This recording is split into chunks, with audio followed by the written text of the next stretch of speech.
जलवायु परिवर्तन के दौर से गुजर रही है और हालत ये है कि अब बेमौसम बरसात और गर्मी आम बात हो गई है। आपने अक्सर ये महसूस किया ही होगा कि अब पहले की तुलना में गर्मी कुछ ज्यादा ही पड़ती है। कई अध्ययन बताते हैं कि भविष्य में इसमें और इजाफा हो सकता है और गर्मी के मौसम में चलने वाली गर्म लहरों या लू में कई गुना की वृद्धि हो सकती है। जैसा कि हम सभी जानते हैं कि इस गर्मी से बचने के लिए लोग पंखा, कूलर, एसी आदि का सहारा लेते हैं और ठंडे पानी के लिए फ्रिज का इस्तेमाल करते हैं।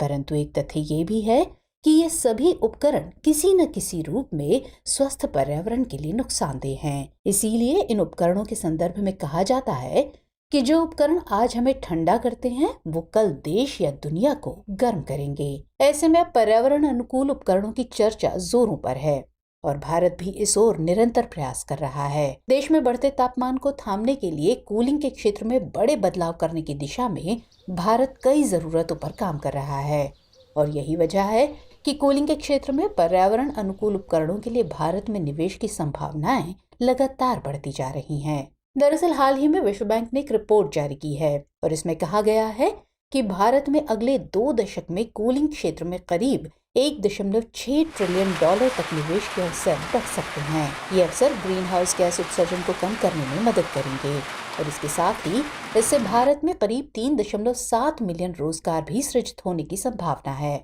तो ऐसे में हमारे लिए विश्व बैंक की इस रिपोर्ट को विस्तार से जानना जरूरी हो जाता है और इसलिए इस आर्टिकल में हम इस रिपोर्ट के विभिन्न पहलुओं पर चर्चा करेंगे। इसके साथ ही हम भारत में कूलिंग क्षेत्र से जुड़े पहलुओं को भी जानेंगे। तो चलिए सबसे पहले कूलिंग क्षेत्र की अवधारणा को समझने का प्रयास करते हैं। दरअसल गर्मी से राहत पाने के लिए दुनिया में रेफ्रिजरेशन और एयर कंडीशनिंग जैसे उपकरणों की खोज हुई। इनका इस्तेमाल घर, परिवहन के साधनों और उद्योग आदि में हो रहा है। इस तरह गर्म स्थानों को ठंडा करने की इस व्यवस्था को कूलिंग सिस्टम कहा जाता है।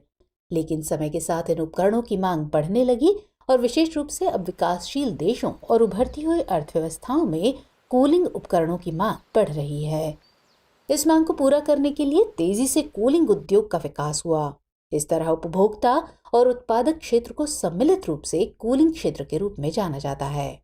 लेकिन इस क्षेत्र की वजह से एक समस्या सामने उभर कर आई। दरअसल ये रेफ्रिजरेशन और एयर कंडीशनिंग उपकरण वैश्विक ग्रीन हाउस गैस उत्सर्जन में एक महत्वपूर्ण भूमिका निभा रहे हैं। ये उत्सर्जन पर्यावरण को नुकसान पहुंचाने वाले एक हिस्से के रूप में जिम्मेदार हैं। इसमें निम्न स्तर के उपकरण हाई ग्लोबल वार्मिंग क्षमता वाली रेफ्रिजरेंट गैसों की रिसाव दर वैश्विक ग्रीन हाउस उत्सर्जन में भारी वृद्धि कर रही हैं।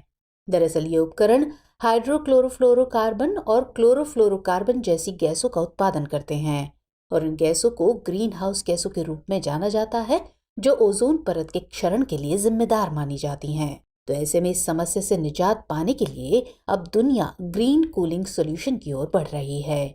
देशों की सरकारें अब उद्योग, सार्वजनिक संस्थानों और नागरिक समाज के बीच ग्रीन कूलिंग टेक्नोलॉजी को बढ़ावा दे रही हैं। इन ग्रीन कूलिंग टेक्नोलॉजीज को पर्यावरण के अनुकूल माना जा रहा है। इस तरह तापमान में लगातार हो रही वृद्धि के बीच स्थानों को ठंडा रखने वाले विकल्पों के रूप में न्यू टेक्नोलॉजीज की मांग बढ़ रही है। तो चलिए अब इसके बाद विश्व बैंक द्वारा हालिया रिपोर्ट को जान लेते हैं कि आखिर ये रिपोर्ट क्या कहती है।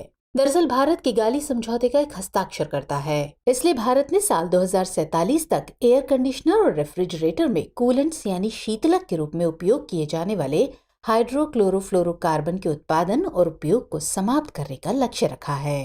गौरतलब है कि किगाली समझौते का मकसद हाइड्रोफ्लोरोकार्बन के उत्पादन और खपत में कटौती कर उसे चरणबद्ध तरीके से कम करना है। लेकिन विश्व बैंक द्वारा जारी इस रिपोर्ट में कहा गया है कि आने वाले दिनों में भारत में कूलिंग उपकरणों की मांग बढ़ेगी।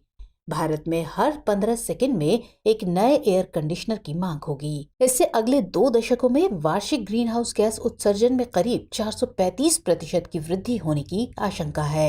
इसलिए इसमें सुझाव दिया गया है कि भारत को अधिक ऊर्जा कुशल साधनों की ओर स्थानांतरित करने की आवश्यकता है। इससे CO2 उत्सर्जन के स्तर में अपेक्षित कमी हो सकती है। इसके परिणाम स्वरूप भारत में कूलिंग क्षेत्र में जलवायु निवेश के अवसर बढ़ेंगे और इससे साल 2040 तक करीब $1.6 ट्रिलियन निवेश के अवसर खुल सकते हैं। इसके अलावा इसकी मदद से ग्रीन हाउस गैस उत्सर्जन को कम करने में मदद मिल सकती है। भारत में इस निवेश की वजह से करीब 3.7 मिलियन नौकरियां पैदा होने की भी उम्मीद है। हालांकि इसमें इस बात का भी अनुमान लगाया गया है कि भारत में करीब 34 मिलियन लोग गर्मी के कारण तनाव और उत्पादकता में गिरावट की वजह से अपनी नौकरी खो सकते हैं। रिपोर्ट में 3 प्रमुख क्षेत्रों यानी कि भवन निर्माण, कोल्ड चेन और रेफ्रिजरेंट में नए निवेश की बात कही गई है। ये कोल्ड चेन वितरण नेटवर्क में अंतराल को ठीक करने की सिफारिश करती है। इससे उच्च तापमान के कारण परिवहन के दौरान बढ़ती खाद्य सामग्री और दवा की बर्बादी कम हो सकेगी। इसमें कहा गया है कि प्री कूलिंग और रेफ्रिजरेटेड ट्रांसपोर्ट में निवेश करने से खाद्य सामग्री के नुकसान को करीब 76% कम करने और कार्बन उत्सर्जन को 16% तक कम करने में मदद मिल सकती है। इसके अलावा इसमें भारत के इंडिया कूलिंग एक्शन प्लान 2019 की सराहना भी की गई है।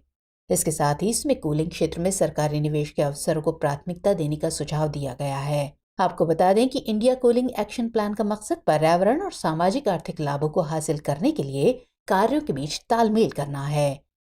इसके साथ ही कूलिंग के लिए भारत की राष्ट्रीय रणनीति का मुख्य उद्देश्य 2037 से 2038 तक देश भर में कूलिंग मांग को 25% तक कम करना है। अब इस सब के बाद विश्व बैंक की इस रिपोर्ट के संदर्भ में ये जान लेना जरूरी हो जाता है कि भारत के समक्ष इस मामले में क्या चुनौतियां हैं। तो बेशक ये रिपोर्ट भारत के संदर्भ में कुछ सीमाओं के साथ सकारात्मकता दिखाती है, निवेश के संदर्भ में बड़े सपने भी दिखाती है, लेकिन इस निवेश को आकर्षित करना इतना आसान नहीं है, क्योंकि भारत में अभी भी एक बड़ी जनसंख्या आर्थिक स्तर पर उतनी सक्षम नहीं है जितनी होनी चाहिए। भारत के मध्य वर्ग में अभी भी सस्ती और किफायती वस्तुओं की मांग है। ऐसे में नई कूलिंग टेक्नोलॉजी पर आधारित उपकरण जैसे फ्रिज, एसी आदि महंगे होंगे, और अगर भारत में महंगे उपकरणों की मांग कम होगी तो निवेशक इस क्षेत्र में निवेश करने से कतराएंगे। इसके साथ ही इस निवेश को आकर्षित करने के लिए भारत में अवसंरचनात्मक सुधार की अभी से आवश्यकता है। एक चुनौती ये भी है कि भारत में जमीनी स्तर पर नीतिगत डेटा का अभाव है। इसमें मांग और आपूर्ति अंतराल को वास्तविक रूप में समझना थोड़ी टेढ़ी खीर है। तो इसके बाद ये जानना जरूरी हो जाता है कि ऐसे में आगे की राह क्या हो सकती है। तो असल में कूलिंग मानव स्वास्थ्य और उत्पादकता से भी सीधे जुड़ी हुई है। सतत विकास के लक्ष्यों से कूलिंग के सीधे संबंध को भी स्वीकारा जा चुका है। अलग अलग क्षेत्र में इसकी प्रकृति और आर्थिक विकास में इसके योगदान ने इसे अर्थव्यवस्था की जरूरत बना दिया है। ऐसे में नागरिक समाज की भी जिम्मेदारी बन जाती है कि वो अपनी आदतों में ऐसे उपकरणों को शामिल करें जो पर्यावरण के अनुकूल हैं। इसके अलावा सरकार को भी इस ओर सकारात्मक कदम उठाने चाहिए। सरकार को चाहिए कि वो जमीनी स्तर पर नीतिगत डेटा तैयार करे। इसके अलावा सरकार का अभी से ऐसा माहौल बनाने पर जोर होना चाहिए कि इस क्षेत्र में ज्यादा से ज्यादा निवेश आकर्षित किया जा सके और इसके अलावा पर्यावरण को भी बचाया जा सके।